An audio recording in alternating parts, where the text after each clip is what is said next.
Saat ini kita sedang ada di Puskesmas Kademangan. Di sini kami akan banyak menggali informasi tentang penyakit godong. Karena banyak sekali teman-teman kita yang terkena penyakit gondongan.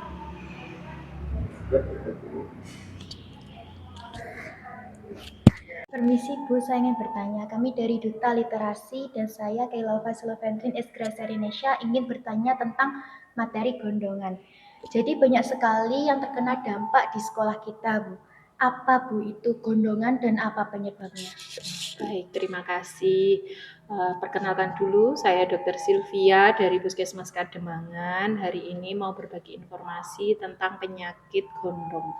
Jadi penyakit gondong itu namanya istilahnya adalah penyakit MAMS atau bisa disebut juga penyakit parotitis epidemika. Biasanya menyerang kelenjar, bisa di kelenjar juga bisa di saluran saraf, tapi yang paling sering itu adalah di kelenjar. Kenapa kok di kelenjar? Karena dia itu bisa bereplikasi virusnya di kelenjar. Salah satunya adalah kelenjar parotis yang letaknya di belakang telinga. Makanya kalau untuk penyakit gondong itu ditandai dengan apa biasanya? Bengkak di leher di bawah telinga. Kemudian selain itu juga karena penyakit gondong itu disebabkan karena virus, biasanya itu sangat menular sekali. Jadi kalau ada temannya yang sakit gondong itu sebaiknya harus tidak masuk sekolah dulu supaya tidak bisa menular ke teman-teman yang lain. Karena juga penyakit gondong itu karena virus, dia juga bisa sembuh sendiri sebenarnya tanpa diobati. Tetapi obat-obatan itu hanya mengurangi rasa nyerinya seperti itu. Ada yang mau ditanyakan lagi? Sudah Bu, terima kasih Bu Iya. atas informasi yang diberikan. Bu, saya mau ikut bertanya. Ya, boleh, silahkan. Kalau penyakit gondongan itu bagaimana sih cara mengatasinya? Oh iya, baik, terima kasih untuk pertanyaannya. Seperti yang saya sebutkan tadi, bahwa penyakit gondong itu adalah penyakit yang disebabkan karena virus. Jadi kalau virus itu yang paling utama adalah dia self-limiting disease, jadi dia bisa sembuh sendiri.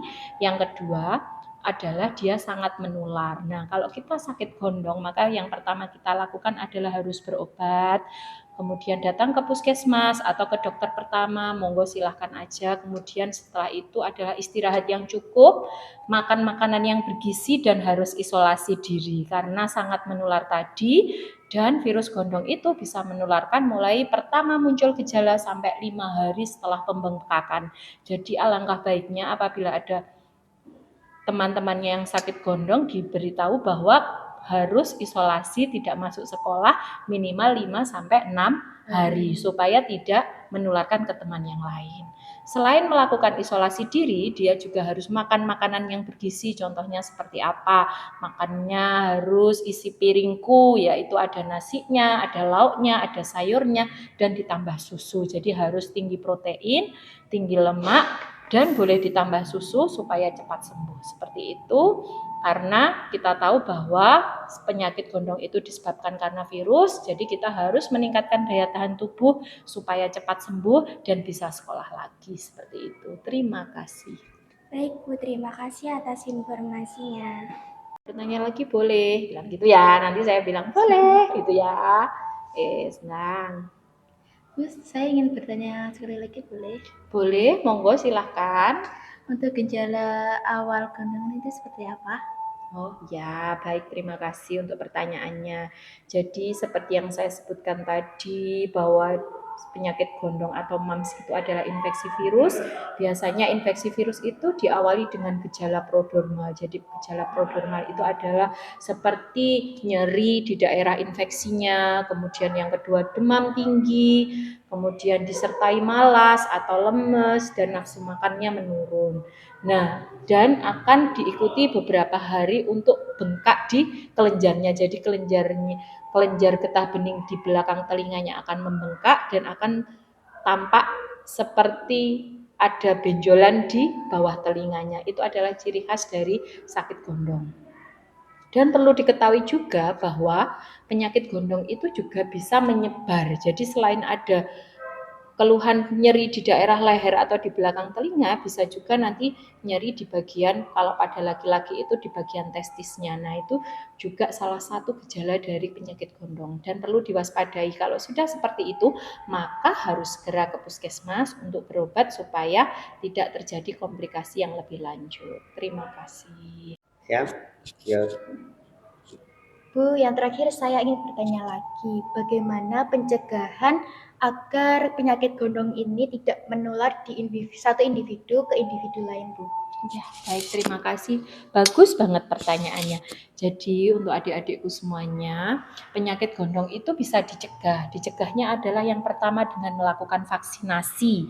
Nah, vaksinasi itu dilakukan dulu waktu kecil, masih usia kurang dari 5 tahun. Akan tetapi kalau misalkan sudah terlanjur tidak melakukan imunisasi, maka panjenengan bisa mencegah dengan pola hidup bersih dan sehat. Contohnya apa? Setiap hari makan yang bergizi, kemudian sarapan sebelum berangkat sekolah, minum air putih 8 gelas per hari, dan selalu melakukan cuci tangan setiap mau kemanapun. Mau datang sekolah, berangkat sekolah, pulang sekolah, keluar dari rumah, mau makan, setelah makan, maka biasakan untuk cuci tangan dengan air mengalir dan pakai sabun. Dan yang paling penting, jika ada keluhan demam ataupun nyeri di daerah belakang telinga, maka segera tidak masuk sekolah, harus melakukan isolasi. Dan sebaiknya mulai sekarang, teman-teman lebih baik memakai masker lagi, karena masker itu bisa melindungi kita dari penyakit. Mungkin itu yang bisa saya sampaikan. Terima kasih, semoga bermanfaat bagi teman-teman semuanya. Amin. Setelah kami dari Puskesmas Katumbangan, kami jadi tahu informasi tentang penyebab penyakit gondong dan cara mengatasi penyakit gondong. Yuk kita terapkan pola hidup bersih dan sehat. Dan semoga sekolah kita terhindar dari penyakit gondong. Dadah.